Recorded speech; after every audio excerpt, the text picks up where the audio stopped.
자, 그러면 우리 14장, 요한계시록 14장 보십시다. 또 내가 보니 보라 어린 양이 시온산에 섰고 그와 함께 14만 4천이 섰는데 그 이마에 어린 양의 이름과 그 아버지의 이름을 쓴 것이 있더라.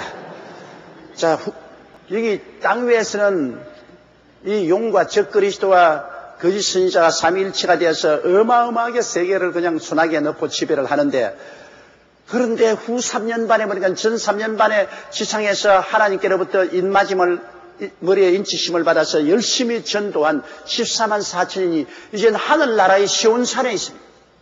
하늘에 들려 올라갔어요. 우리가 후 3년 반이 들어올 때 벌써 하나님은 14만 3천 명 어린 양이 시온산에 있었고 그와 함께 14만 4천이 서는데, 하늘나라의 시온산에 예수님이 서 계시고 그와 함께 14만 4천 명이 서 있는데 그 이마에 어린 양의 이름과 그 아버지의 이름을 쓴 것이다. 복음이 보십시오. 복음이 제일 처음에 팔레스타인에 시작했지 않습니까? 팔레스타인에 시작해가지고서 그 복음이 이태리로 가서 이태리에서 독일로 영국으로 구라파로 폈다가 그것이 미국으로 갔다가 미국에서 남미로, 그 다음에는 태평양 시대에 와서 한국과 온 세계로 와서 그 다음에는 다시 복음이 이스라엘로 돌아갑니다.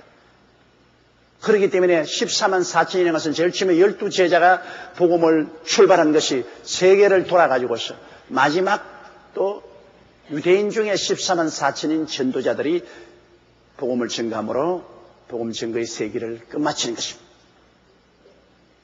이 때문에 한 서클을 완전히 이루는 것이에요. 이 14만 4천인이 전 3년 반 동안 전도해서 이루 말로 헤아릴 수 없는 수많은 종족과 방언에서 흰옷을 입고 종려나무를 들고 그 보좌 앞에 서서 하나님을 찬미하지 않습니까? 구원하심이 보좌에 앉으신 하나님과 어린 양이 있다고 찬양을 부르지 않습니까? 그러고 난 다음 그들은 하늘로 돌려 올라갔습니다. 그래서 그 이마에 여기에 하나님의 이름과 어린 양 예수 그리스도의 이름이 이마에 박히더라. 이제 이마가 참 성할 날이 없겠어. 뭐 적그리스도도 와서 이마에다가 그러시는데 하나님께서도 이마에 하나님 아버지의 이름과 예수 그리스도의 이름을 기록했습니다. 근데 이제 우리들도 하늘나라에 가면은 하나님께서 우리에게 이마에 하나님 아버지의 이름과 어린 양 예수 그리스도의 이름을 틀림없이 찍어 주실 것입니다. 얼마나 영광스러운 것입니까? 밑에는 적그리스도의 멸망할 사람들의 표를 가지고 있는데 하늘나라에는 영원한 생명에 이르는 표를 이마에 받은 것입니다. 2절에요. 내가 하늘에서 나는 소리를 들으니 많은 물소리도 같고 큰 뇌성도 같은데 내게 들리는 소리는 금은고타는 자들의 그 금은고타는 것 같더라. 하늘에서 소리를 들으니 많은 물소리 같고 뇌성 병력과 같고 또 그것이 그렇게 금은고타는 것처럼 아름다운 소리가 이 요한에게 들렸어요. 3절요. 저희가 보좌와 내 생물과 장로들 앞에서 새 노래를 부르니 땅에서 구속함을 얻은 14만 4천인 밖에는 능히 이 노래를 배울 자가 없더라. 자, 14만 4천인은 마지막 유대인의 전도자들로서 1400년 반 동안에 큰 시련과 환난 중에 복음을 증거한 사람들이기 때문에 정말로 구원받은 사람들 중에서도 주님이 특별하게 은혜를 베풀 것입니다. 주님 강림하실 때 먼저 주 안에서 죽은 자들이 먼저 일어나고 살아남들이 변화되어 공중으로 올라가고 그 다음에 환난 동안에 3년 반 시차에 순교당한 사람이 올라가고 그 다음에 14만 4천인으로 말미암아 복음을 듣고 올라간 사람들이 전부 다 보좌 앞에 서서 둘러리 구원을 받고 그 다음엔 14만 4천이 마지막으로 하늘에 올라가는데 하나님은 이 사람들을 특별하게 대우해 주신 그리고 그들이 하나님 보좌 앞과 그리고 하나님 보좌 주위를 둘러서 있는 기름 부음을 받은 천사인 네 생물과 그 다음엔 장로들 즉 24장로 구약시대 성도 신약시대 성도 올라간 그 24장로 앞에서 새 노래를 부릅니다. 과거에 교회에서 불른 노래도 아니고 구원받아 올라간 다른 사람들이 부르는 노래도 아니고 14만 4천인만 부를 수 있는 특별한 새 노래를 가르쳐 주었어요. 그 새 노래를 부르는데 이것이 많은 물소리 같고 내성병력 같고 그 아름다운 금은고의 반주에 맞추어서 이 새 노래를 부르다. 이 14만 4천인 우리는 포함되지 못해요. 그러나 하나님께서는 이 세상에서 주를 위해서 수고하고 일한 데 따라서 특별한 상급을 주시는 것을 여기 볼 수 있습니다. 14만 4천인이 그 어려운 역경 가운데서 복음을 전거했으므로 하나님은 그들을 특별히 대하시고 특별히 상급을 주시는 것입니다. 우리가 구원을 받는 것은 우리의 행위로 구원받지는 않습니다. 우리가 뭐 일 잘하고 착한 일하고 적선 많이 했다고 구원받는 것은 아닙니다. 구원은 오직 보좌에 앉으신 하나님과 어린 양 예수 그리스도의 보혈의 능력으로 구원을 받습니다. 난녀, 노유, 빈부, 귀찮을 것 없이 오직 하나님 아버지와 예수 그리스도로 말미암아 보혈의 능력으로 구원을 받되, 그러나 우리가 이 땅에서 행한 착한 행실은 반드시 하늘나라에 가서 보상을 받습니다. 하늘나라에 가서 하나님께서 우리에게 갚아주시는 것입니다. 어떠한 형태로 갚아질는지 모르겠지만은 성경에 보니 하늘에 해의 영광이 다르고 달의 영광이 다르고 별의 영광이 다르고 별의 영광이 다른 것처럼 부활한 우리들도 그와 같으리라고 했었으니 다 같이 하늘에는 올라가되 어떠한 사람은 해와 같은 영광으로, 어떠한 사람은 달과 같은 영광으로, 어떠한 사람은 찬란한 금성과 같은 별의 영광으로, 어떠한 사람은 물먹은 별처럼 반짝하고 사라지는 영광으로 영광이 다를 것입니다. 하늘나라의 영광이 달라요. 요사이 이 세상에 보아도 여러분 하나님의 성령으로 충만하고 은혜가 충만하면 얼굴에 광채가 나고, 은혜가 잃어버리고 시험이 들면 얼굴이 시커멓게 되어서 광채가 없는데 하늘나라에 가서 영광이 완전히 차별이다. 그러니 우리가 이 땅에서 주를 위해서 많이 일하고 충성해서 하나님 앞에서 놀라운 영광의 광채를 받으면 얼마나 좋겠습니까? 이 땅에 살면서도 우리 잘 보이려고 끊임없이 화장하는데, 저는 화장을 안 했으나 요사이는 부지런히 화장을 합니다. 왜?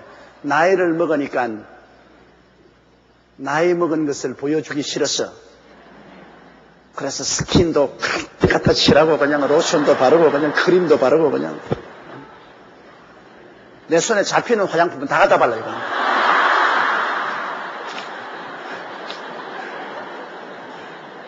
그러면 세상에 살면서도 자기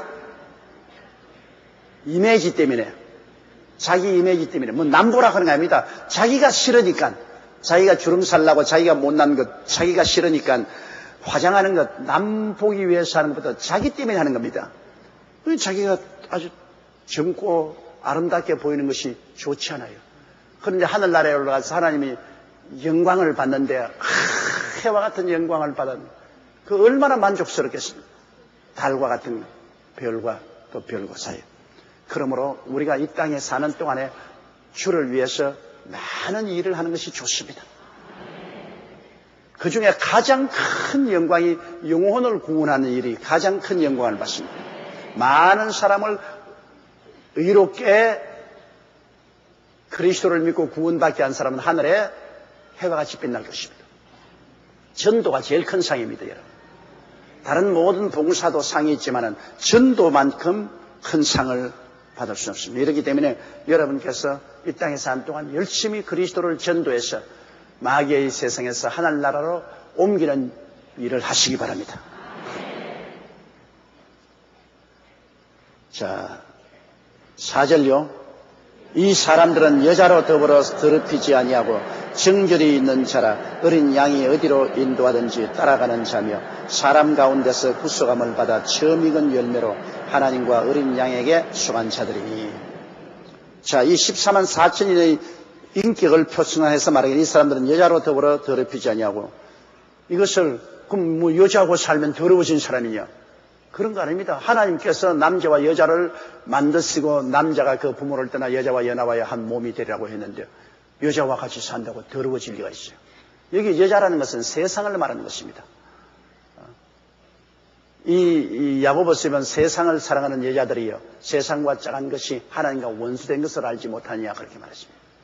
그러므로 이 여자라는 것은 한 상징을 통해서 세상과 짝하고 새 속에 물든 것을 상징적으로 말하는 것입니다. 그러므로 이 14만 4천은 이 세상을 상징하는 여자, 이 세상과 더불어서 더럽히지 아니하고 세속화되지 아니하고 하나님을 일편으로 섬기는 그 정결함이 있어요. 세상과 타협해서 살지 않고 하나님만 섬기는 정결이, 그리고 순종함이 있다. 어린 양 예수님이 어디로 인도한지에 따라가는 자, 예수님께 전적으로 순종하고 따라가는 사람이에요. 사람 가운데서 구속을 받아 처음 익은 열매로 하나님과 어린 양에게 수고한 자니라. 여기에 유대인 중에 처음 익은 열매인 것입니다. 유대인들이 이제 천년왕국 때는 전부 다 페트라에서 나와가지고서 이 땅에서 천년 동안 살 것 아닙니까? 그런데 유대인 중에서 주님이 14만 4천이년 처음 익은 열매로 그들을 지적해서 전도자로 삼고 데려오는 것입니다. 이방인들은 벌써 수많은 이방인들이 구원을 받아서 하늘에 올라왔고 또 순교를 당해서 올라왔고 또 14만 4천인 전도를 받아서 올라왔는데 유대인 중에서 하나님이 특별히 선택해서 전도자로 삼고 처음 익은 열매로서 환난 동안에 주님이 공중으로 데려오러 간 것이 이 14만 4천인이 되는 것입니다.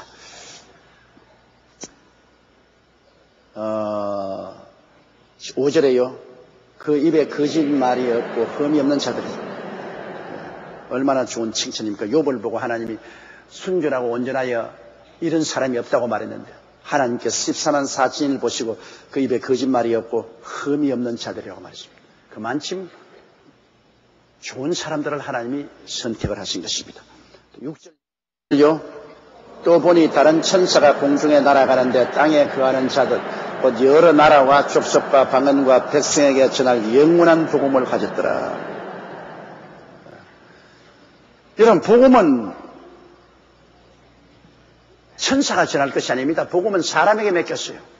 예수 그리스도의 죽었다가 부활하신 복음은 사람에게 맡겼기 때문에 사람이 전도해야 돼요. 만약 천사에게 복음을 전가해야 했다면 천사가 벌써 온 천지에 다 나가서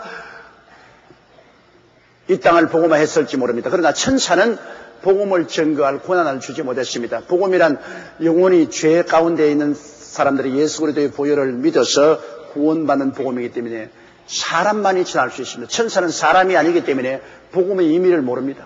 천사는 타락의 본질이 없기 때문에 타락이 무엇인지 모르고 천사는 구원받은 체험이 없기 때문에 구원이 무엇인지 모릅니다. 오직 사람만이 타락해서 죄악의 고통을 알고 그 다음 예수 그리스도의 보혈을 믿어 구원받는 체험을 합니다. 복음은 사람만 전해요. 천사는 전할 줄 못해요. 이렇기 때문에 고넬료의 가정에 복음을 전할 때도 요빠에 있는 베드로에게 가서 베드로를 불러다가 복음을 전하라고 천사가 고넬료에게 말했습니다. 직접 고넬료에게 자기가 전하지 아니하고 요빠에 사람을 보내어서 베드로를 불러다가 구원의 복음 말씀을 들으라 했습니다. 그 베드로가 고넬료의 가정에 와서 복음을 전하니까 성령이 임하지 않습니다. 또 광야의 가자에서 복음을 전가하는 빌립을 성령이 천사가 저 광야에 가서 복음을 전하라고. 거기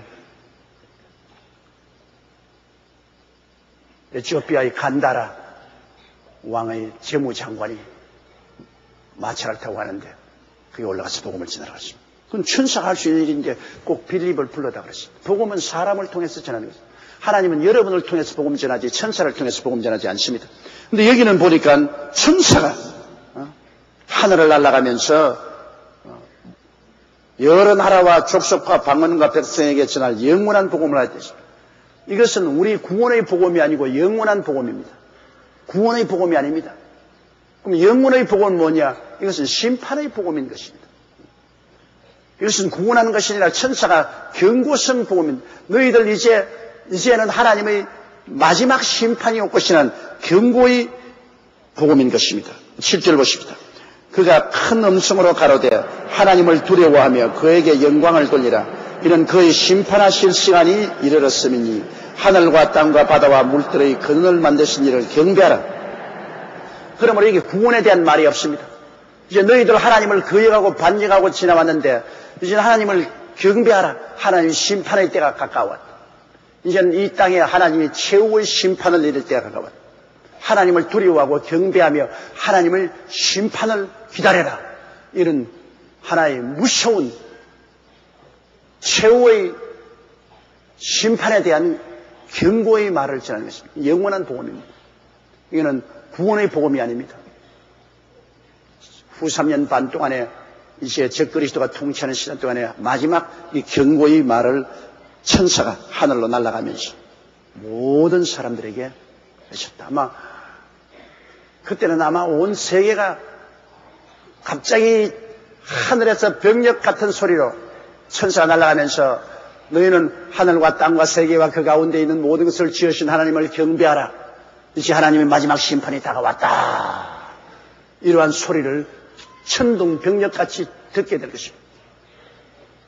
이 말을 듣고 마지막 하나라도 이삭을 죽겠다는 하나님의 뜻이 거기 들어있죠. 왜냐? 내버릴 바야 그런 경고도 할 필요 없잖아요. 그런 적그리스도 속에서도 마지막이라도 이 말씀을 듣고 통회하고 자복하고 666 숫자를 버리고 하나님을 따르는 사람이 있을까 싶었어요. 마지막 이삭이라도 죽겠다는 하나님의 간절한 소원이 이곳에 비쳐 있습니다. 8절요. 또 다른 천사 곧 둘째가 그 뒤를 따라 말하되 무너졌도다 무너졌도다 큰 성 바벨론이여 모든 나라를 그 명으로 인하여 진노의 포도주로 먹이던 자로다 하더라. 이제 그 뒤에 따라오던 천사가 무너졌도다 무너졌도다 온 세상을 미혹하던 바벨론이여 무너졌다. 이 바벨론이라는 것은 반역의 처소입니다. 유브라데 강가에 세운 바벨로니아 느부갓네살 왕이 세운 나라도 바벨론. 바벨론은 언제나 하나님의 나라를 대적하고 이스라엘 백성을 포로로 잡고 하는 이 반역의 상징적인 도시가 바로 바벨론인 것입니다. 오늘날도 여러분 바벨론이 있던 이 이락, 후세인이 지금 다스리는 이락, 이슬람교로서 그것도 반역의 처소입니다. 기독교에 대한 어마어마한 반역을 가하고 있는 것입니다. 그러므로 이 바벨론이라는 것은 상징적으로 사탄의 회요, 하나님을 반역하는 그런 도시를 말하는데 이게 바벨론은 결국엔 적그리스도의 수도를 말합니다. 적그리스도가 지금은 EU의 본부가 벨기에의 브라셀에 있는데 그것이 EU 나중에 적그리스도의 수도가 될런지 파리가 될런지 런던이 될런지 독일의 베를린이 될런지 그건 알 수가 없습니다. 그러나 어느 곳이 적그리스도의 수도가 될든지 그 수도는 바로 이 바벨론입니다. 이 바벨론 하나님의 나라를 반역하고 주의 백성들을 핍박하는 그 바벨론입니다. 이 바벨론에 대한 최후 심판이 오겠다는 것입니다. 이제는 적그리스도의 수도에 대한 최후 심판이 온다. 거대한 하나님의 심판이 적그리스도의 수도에게 내릴 것을 여기 예언하고 있는 것입니다. 그 다음 9절에요. 또 다른 천사 곧 셋째가 그 뒤를 따라 큰 음성으로 가로되 만일 누구든지 짐승과 그 우상에 경배하고 이마에 손에 표를 받으면 10절 계속했어요. 그도 하나님의 진노의 포도주를 마시리니 그 진노의 잔에 섞인 것이 없이 부은 포도주라. 거룩한 천사들 앞과 어린 양 앞에서 불과 유황으로 고난을 받으리라. 자, 이거 무섭지 않습니까? 세 번째 천사가 따라가면서 큰 성으로 왔지 가로되 누구든지 짐승과 그 우상에 경배하고 적그리스도와 적그리스도의 우상에게 경배하고 그리고 그 이마에 나 손에 666 표를 받으면 그런 하나님의 진노의 포도주를 마시니 하나님의 진노의 포도주 하나님의 심판을 받으리니 그 진노의 잔에 섞인 것이 없이 부은 포도주라. 그건 순수한 어마어마한 진노를 말하는 조금도 용서가 없는 어마어마한 단호한 심판을 받으리니 거룩한 천사 앞과 어린 양 앞에서 불과 유황으로 고난을 받으라. 불과 유황으로 타는 못은 게헤나라고 해서 마지막 영원한 심판의 처소입니다. 그러므로 짐승과 이 거짓 선지자 하나님이 잡아서 불과 영으로 타는 못에 던질 때 666 숫자를 받은 짐승의 표를 받은 사람은 다 함께 죽어서 불과 영으로 타는 못에 던져요. 지금 있는 것은 여러분 지옥은 게헤나가 아닙니다. 하이데스라고 해서 대합실입니다. 옛날에는 지금 있는 이 하이데스 소위 지옥이라고도 말하고 음부라고도 말하는데 이것은 2층으로 되어 있어서 2층에는 구약시대의 성도들이 들어있는 낙원이었고 구릉 밑에 있는 것은 지옥 들어갈 대합실에 있는 사람입니다. 그러나 예수님이 죽어서 사흘 동안 그 2층에 낙원에 들어왔다가 그 낙원을 천국으로 옮기시고 이제는 대합실만 남았습니다. 지금 불과 영으로 타는 못에 들어가기 전에 그 대합실에 들어가서 기다리고 있습니다. 천년왕국 이후에 하나님께서 백보자 심판을 하실 때 이 대합실에 있는 사람들이 도로 다 부활해서 살아납니다. 부활해서 살아나서 주님 앞에 심판을 받고 그때는 이제 영원히 불타는 불과 유황으로 타는 못에 들어가는 거죠. 불과 유황으로 타는 못에 들어가면 거기는 불도 끄지지 않고 구더기도 죽지 아니하고 세세 뭉토록 고통을 당하요. 그러니 사람으로 안 태어난 것이 훨씬 낫지 죽어서 없어져 버리면 얼마나 좋겠어요. 아무리 죽을라도 죽을 수가 없는 것입니다.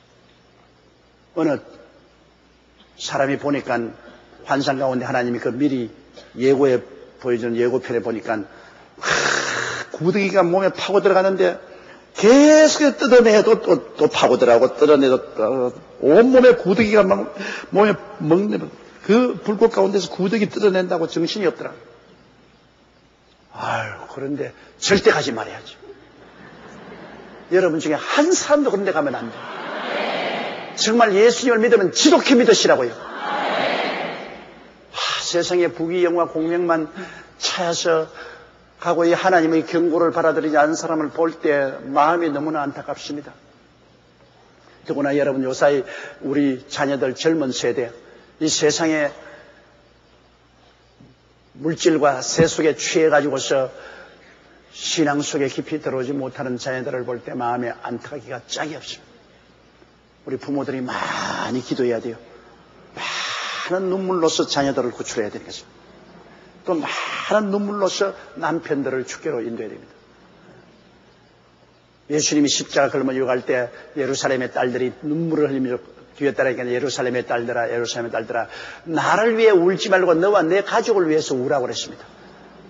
그것은 뭐냐, 예수 믿는 여러분 우리 자매님들은 가족들의 구원을 위해서 눈물을 많이 흘려야 됩니다. 요사이도 뭐 가족들 구원받는 것은 거의 여성들의 눈물의 기도로서 지금 구원받는 건 아닙니까? 여러분의 눈물의 기도로서 남편도 자식들도 구원을 받았는데 앞으로도 여러분의 눈물을 통해서 여러분의 남편과 자식들을 구원할 수가 있습니다. 예수님께서 여러분에게 눈물의 기도, 중보의 기도를 하라고 명령을 하신 것입니다. 여성들의 눈물의 기도가 세계를 구원하는 것입니다. 중보의 기도가 얼마나 능력이 있고 필요한지 말로 다 할 수 없습니다. 자, 11절요. 그 고난의 연기가 세세토록 올라가리로다. 짐승과 그의 우상에 경배하고 그 이름과 표를 받은 자는 누구든지 밤낮 쉼을 얻지 못하리라 하시더라. 밤낮 쉼을 얻지 못한다. 자, 밤이라도 쉬면은 낮에 고생하더라도 편안하지 않아요. 아무리 낮에 지치고 피곤해도 밤에 푹 쉬고 나면은 뭐 새날을 맞이하는데 이거는 뭐 밤도 없고 낮도 없이 계속해서 고통을 당하더라. 짐승을 경배하고 그리고 666 숫자를 받은 사람들은 불과 여왕으로 타는 못에 들어가서 세세토록 밤이나 낮 할 것 없이 늘 고통을 당하더라. 죽을 수 없는 고통이 제일 큰 고통입니다. 죽어버리면 없어지니까 괜찮죠. 그러나 죽지 못하는 것이 제일 고통스럽죠. 사람은 하나님의 형상과 모양대로 지음받았기 때문에 죽을 수 없는 존재로 만들어졌습니다. 육체는 죽을 수 있지만 육체 속에 사는 영혼은 죽을 수가 없는 존재로 만들어졌습니다. 그러므로 천당에 가서 영원히 살든지 불과 여왕으로 타는 못에서 밤낮 쉬지 않고 고통을 당하든지 둘 중에 하나가 인생이 취해야 될 운명입니다. 12절요. 성도들의 인내가 여기 있나니 저희는 하나님의 계명과 예수 믿음을 지키는 자들이에요. 성도들은 누굽니까? 바로 예수 그리스도를 믿고 구원을 받고 하나님을 섬기고 하나님 계명을 지키고 산 사람들입니다. 계명을 지켜서 구원받는 것은 아닙니다. 예수 그리스도를 믿고 그 보혈을 의지해서 구원을 받지만은 그러나 계명을 지킴으로 하나님과 화목하고 하나님과 교통이 이루어지고 하나님의 사랑을 받게 되는 것입니다. 계명이란 하나님의 성품을 말하니까 하나님의 성품을 따라서 우리가 살 때 하나님의 사랑을 받고 칭찬을 받고 복을 받지 않습니다. 그러므로 옛날엔 계명을 지켜야 구원받는다 그랬는데 구약시대는 아무도 구원받은 사람이 없어요. 모든 사람이 죄를 범해서 하나님의 영광에 이르지 못합니다. 이제 예수 그리스도의 십자가 보혈을 통해서 예수님이 계명을 다 이루었기 때문에 예수님의 이름과 그 보혈을 믿음으로 구원을 받습니다. 구원은 값없이 받아요. 그러나 축복은 계명을 지킴으로 받습니다. 축복은 하나님의 법과 계명을 지켜 살 때 하나님의 사랑을 받고 하나님과 교통이 있고 축복을 받을 수가 있는 것입니다. 그 다음 13절요. 또 내가 들으니 하늘에서 음성이 나서 가로되 기록하라. 자가 이후로 주 안에서 죽는 자들은 복이 있도다 하시매 성령이 가라사대 그러하다 저희 수고를 거치고 쉬리니 이는 저희의 행한 일이 다름이라 하더라.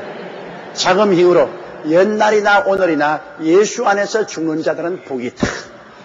예수 밖에서 죽는 자들은 화가 있고 예수 안에서 죽는 자들은 복이 있다.